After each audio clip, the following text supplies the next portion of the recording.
Bonjour, bienvenue dans les locaux de Maurienne TV.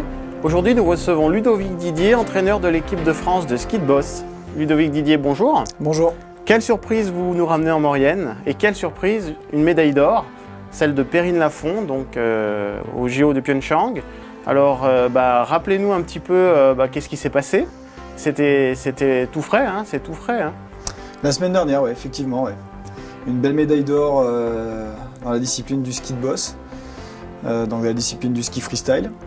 Voilà, c'était une médaille qui était attendue depuis de nombreuses années, puisque la seule médaille d'or entretenue par la France à ce moment-là, c'était Edgar Gros-Piron en 1992. Au JO de 92 d'Albertville. Voilà, tout à fait. Donc là, ça fait 26 ans que la France attendait une nouvelle médaille d'or. Il y a eu plusieurs médailles olympiques durant les Jeux olympiques précédents, mais jamais l'or. Donc là, Perrine marque l'histoire de son sport en ramenant une très belle médaille d'or olympique au clan français et la première médaille d'or française en ski de boss chez les femmes.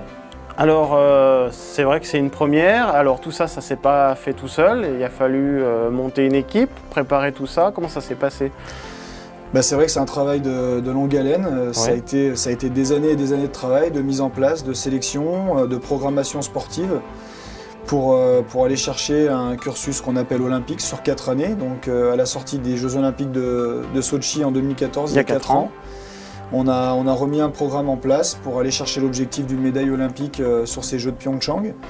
Donc il a fallu d'abord monter les échelons, c'est-à-dire se placer sur la Coupe du Monde, faire des podiums en Coupe du Monde, gagner des Coupes du Monde, et puis suite en allant chercher des médailles au championnat du monde, se placer en position de médaillable, chose qu'on a très bien faite sur les 4 années. On a vraiment eu une progression très linéaire pour arriver en position de médaillable aux Jeux olympiques de Pyeongchang. Et c'est peut-être aujourd'hui ce qui nous a permis d'aller décrocher ce titre olympique. Alors, sur place, là-bas au JO de Pyeongchang, comment ça s'est passé avec l'équipe, avec Perrine ? Qu'est-ce que vous lui avez dit en tant qu'entraîneur au moment de son départ et comment ça s'est passé ? Dans quelle ambiance vous étiez ? Quel état d'esprit ? L'état d'esprit, il était un petit peu, on va dire, crispé, sachant que Perrine avait gagné les qualifications brillamment 3 jours en amont.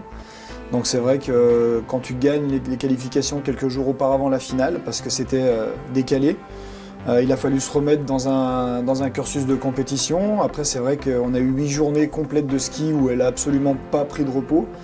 Donc c'est vrai que quand c'est très intense alors. Ouais, c'est très intense. Alors après on a travaillé des petites portions de choses un peu tous les jours, mais sans vraiment rester au repos. Voilà, pour arriver dans les meilleures dispositions possibles le soir de la finale. Et c'est vrai que le soir de la finale, déjà d'une, il faisait très froid. Et on courait très tard le soir, et en plus de ça, il y avait un petit peu de fatigue physique et aussi mentale.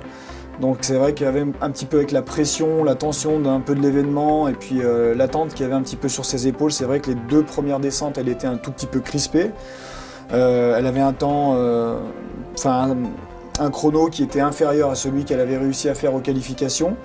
Donc ça ne lui permettait pas vraiment d'être dans les meilleurs, et puis vraiment sur le dernier run, là, il a vraiment fallu tout lâcher, il a vraiment fallu faire abstraction de tout ce qui était, on va dire, stress, peur de ne pas bien faire, et puis surtout... Et c'est là les conseils de l'entraîneur, c'est là qu'on donne les meilleurs conseils, qu'on donne un conseil, quelque chose, il y a un petit mot, une petite phrase qui font que... Je ne sais pas si c'est le moment où on donne les meilleurs conseils, mais en tout cas, on a très bien discuté juste avant ce run. On a vraiment remis toutes les choses en place. Moi je lui ai simplement dit que ça faisait 4 ans qu'on travaillait fort et que la fatigue c'était pas maintenant qu'il fallait qu'elle soit présente, donc voilà, qu'elle oublie la fatigue de sa tête, qu'elle sorte un petit peu toutes les pensées négatives qu'elle avait à ce moment-là et se concentrer vraiment sur ce qu'elle avait à faire, sur le programme sportif qu'on avait mis en place pendant 4 ans, sur lequel elle était prête, performante. Et aller chercher cette médaille. Et aller chercher la médaille. En tout cas, aller chercher déjà la performance sportive, technique qu'on avait mis en place, et je savais très bien à ce moment-là que si elle faisait exactement ce qu'on avait prévu, le résultat serait à la clé.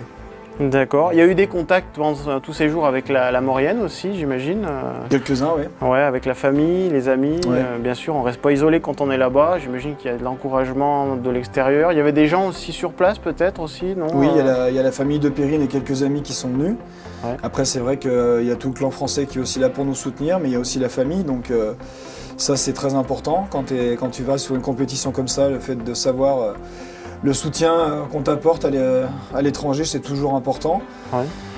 Mais on a quand même fait abstraction de pas mal de choses, on s'est quand même mis vraiment dans notre bulle. L'essentiel, c'était pas de se mettre trop la pression avec ces Jeux Olympiques, c'était de réellement faire ce qu'on avait fait jusqu'à présent. Comme vous savez faire. Voilà, exactement, faire exactement les mêmes choses et ouais. vraiment se couper un petit peu de tout cet aspect médiatique et d'attente qu'il y avait un petit peu sur le groupe. Donc on a vraiment vécu notre truc vraiment de notre côté en étant très concentré sur ce qu'on avait à faire, c'est-à-dire l'objectif sur la piste. D'accord. Alors Ludovic, je vous interromps, on a une petite surprise pour vous. Regardez, c'est quelqu'un que vous connaissez bien. Alors quelles sont ces émotions par rapport à ces Jeux, voilà, cette médaille d'or, comment il est? Ben, il était très ému et puis aujourd'hui très très content, même l'équipe de France, tout le monde est content. Bien sûr, forcément, une médaille d'or, c'est... Voilà, mais tout le monde sait que les Jeux Olympiques, c'est la course d'un jour et voilà, ça s'est très très bien passé, elle a très très bien skié. Voilà, donc tout le monde est heureux. Et dans quelques jours, vous pourrez le féliciter en vrai, ici, quand il va revenir au pays, à Albier, c'est ça? Tout à fait, c'est avec un grand plaisir que je vais le faire. Et voilà, je suis très content et mon épouse et moi-même, nous sommes un peu fiers de lui. Alors Ludovic, une réaction? Bah, c'est mon père déjà.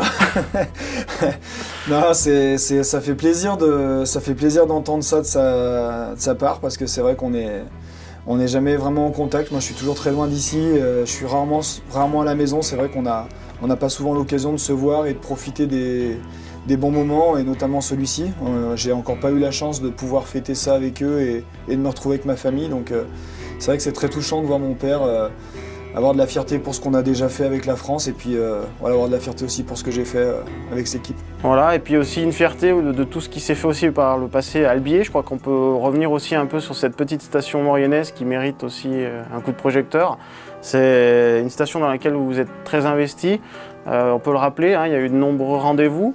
Oui, tout à fait. On peut peut-être le redire, il y avait des championnats de France, c'est ça? Alors des étapes de Coupe de France, on n'a jamais eu malheureusement encore la chance d'avoir les championnats de France, mais il y a eu plusieurs étapes de Coupe de France sur 3-4 saisons. Et après on a essayé de monter le curseur, donc on a pu accueillir, je trouve assez brillamment, 2 étapes, 2 manches de Coupe d'Europe, notamment l'ouverture de la Coupe d'Europe, donc c'était la première, c'était vraiment l'ouverture de la saison de la Coupe d'Europe. Il y a 2 ans, je crois, hein, c'est ça? Bah, il y a eu 2 années. Cette année, malheureusement, on n'a pas pu la voir, mais pendant les 2 dernières années, c'était des manches de Coupe d'Europe. Et c'est vrai que ça met un coup de lumière exceptionnel sur cette station. Tout simplement parce que l'endroit se prête bien aussi au sport et les images sont splendides, le cadre est vraiment parfait. Donc c'est vrai que tout le monde était vraiment ravi de venir sur Albier. L'accueil a été vraiment, je trouve, très bien fait et tout le monde était vraiment très satisfait de la Coupe d'Europe qui est organisée. Donc j'espère qu'on va pouvoir remettre le couvert. Et puis pourquoi pas essayer de faire quelque chose encore un peu plus au-dessus. Essayer d'aller chercher une Coupe du Monde si c'est possible. D'accord. Et donc ça, c'est des projets d'avenir. Et puis il y a aussi les projets de continuer avec l'équipe de France. Un petit mot là-dessus? Bah déjà, on va finir la saison en Coupe du Monde. Là, il nous reste 4 étapes. C'est vrai qu'on a la majeure partie des athlètes qui sont très bien placés sur le classement général de la Coupe du Monde, notamment Perrine, qui est à quelques points du globe de cristal. Donc ça veut dire qu'il reste encore 4 courses à aller chercher. Là, je crois que vous partez dans les prochains jours. Hein, lundi, voilà, et vous partez au Japon. On va au Japon, Donc là, il reste 2 courses au Japon, il en reste une en Suisse, et après, on a la finale de la Coupe du Monde qui est vraiment... Et là, on est vraiment très content en France, à Megève, le 18 mars prochain. Donc ça c'est super parce que ça va mettre encore un bon coup de projecteur sur la discipline et notamment sur la médaille d'or de Perrine. Et la médaille d'or, bien sûr. Donc là l'objectif c'est vraiment les 4 dernières semaines à aller chercher pour aller chercher le classement général de la Coupe du Monde et puis après la suite ce sera un petit peu de repos aussi pour profiter un peu de la saison qui vient de s'écouler. Voilà, puis peut-être fêter aussi plus en profondeur ce résultat parce que je pense qu'on aura bien mérité. C'est quand même exceptionnel en sachant que depuis 92 il n'y avait pas eu de résultat tel que celui-là. Voilà, c'est vrai. Ça faut le rappeler, ça faisait 26 ans que c'était pas arrivé. En tout cas Ludovic Didier, on vous souhaite vraiment une bonne continuation dans vos projets et vos fonctions d'entraîneur de l'équipe de France de ski de boss. Merci. Et on vous retrouvera très prochainement, j'en suis convaincu. Merci. Merci à vous. Merci.